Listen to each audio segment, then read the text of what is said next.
I was thinking, how the Father does get silent at times.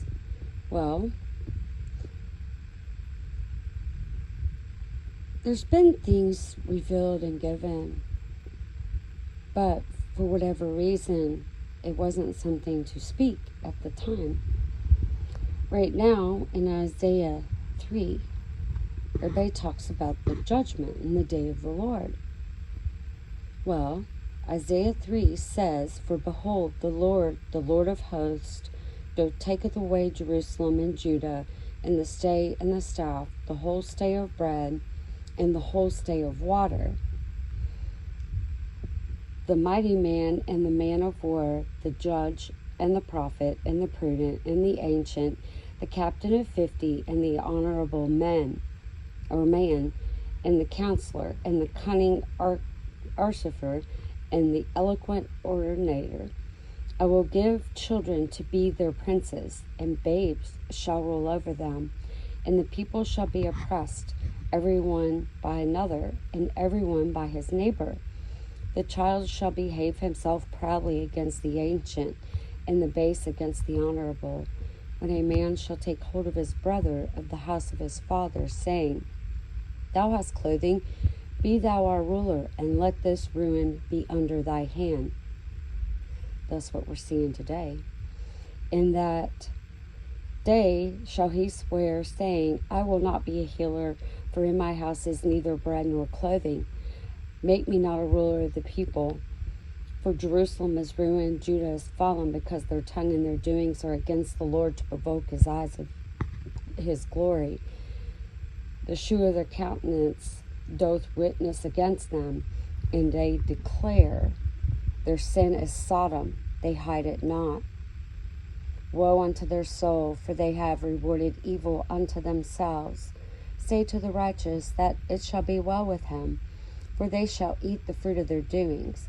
Woe unto the wicked, it shall be ill with him, for the reward of his hands shall be given him. As for my people, children of their oppressors, and women rule over them. My people, they which led thee, cause thee to err, and destroy the way of thy paths. The Lord standeth up to plead, and standeth to judge the people. The Lord will enter into judgment with the ancients of his people, and the princes thereof. For you have eaten up the vineyard, the spoil of the poor is in your houses. What mean ye that you beat my people to pieces, and grind the faces of the poor, saith the Lord God of hosts? Moreover, the Lord saith, Because the daughters of Zion are haughty, and walked with stretched forth necks, and wanton eyes, walking and mincing as they go, making a tinkling with their feet. Therefore the Lord will smite with a scab the crown of the head of the daughters of Zion, and the Lord will discover their secret parts in the day that the Lord will take away the bravery of their tinkling ornaments about their feet, and their calls and their round tires like the moon, the chains and the bracelets and the mufflers and the bonnets and the ornaments of the legs and the headbands and the tablets and the earrings and the rings and the nose jewels and changed suits of apparel and mantles and the wimples and the crisping pins, the glasses and the fine linen and the hoods and the veils. And it shall come to pass that instead of sweet smell there shall be stink, instead of a girdle a rent, instead of well set hair baldness, instead of a stomach or grinding of sackcloth a burning, instead of beauty. Thy men shall fall by the sword, and thy mighty men in war, and her gates shall lament and mourn, and she being desolate shall sit upon the ground. So what that reminded me of when it talks about them sitting on the ground and being desolate is like when they used to speak in the Bible calling, they were in sackcloth and ashes, and they would throw dust upon their heads because they realized the errors of their ways, and they were forewarned, and they rejected the truth. So if you think about the blessings under the Messiah, In that day 7 women shall take hold of one man, saying, We will eat our own bread, wear our own apparel, only let us be called by thy name to take away our reproach. Guys, that's coexisting. That's what keeps the vicious cycle going. That cannot happen. They have to realize they have to be obedient to the Father. They can't rule and reign as the bride, 2 being 1 with the Father. 2 can't walk together unless they be agreed, right? Birds of a feather flock together, which is kind of funny. Haven't really seen the normal birds here lately. Anyways, let's continue. Blessings under the Messiah. In that day shall the branch of the Lord... Oh, I still tried to fix it, and it's still messing up. And the beautiful and glorious, and the fruit of the earth shall be excellent and comely for them that are escaped of Israel.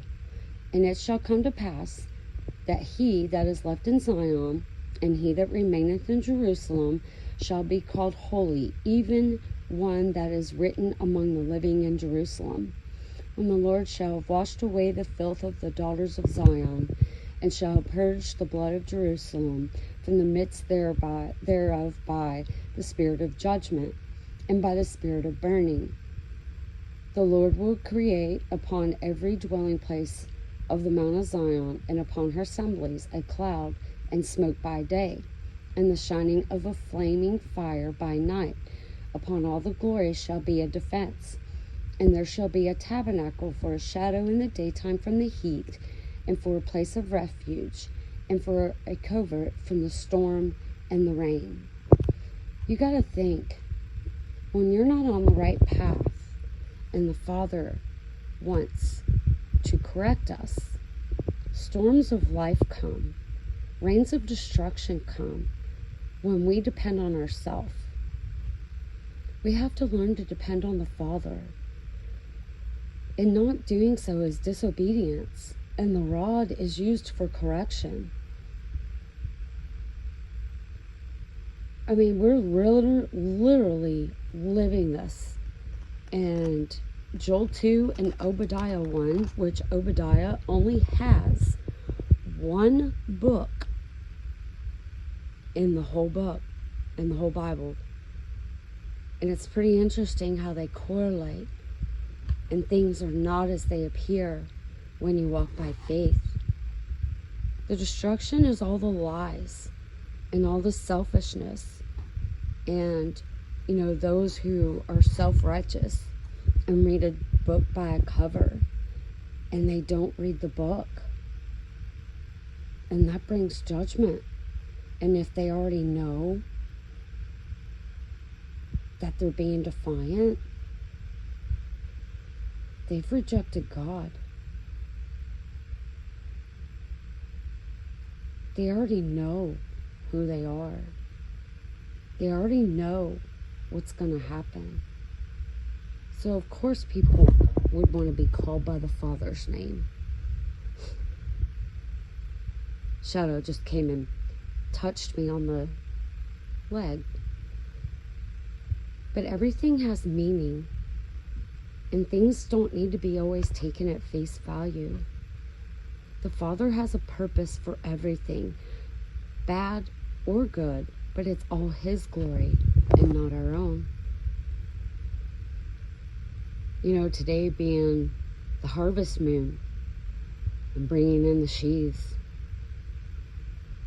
But you gotta realize, it's also talking about it being a blood moon and also a lunar eclipse.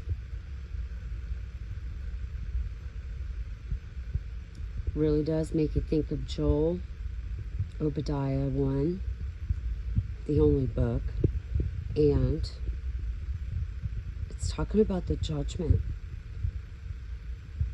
What you give is what you get. And they have to drink that cup because it's written.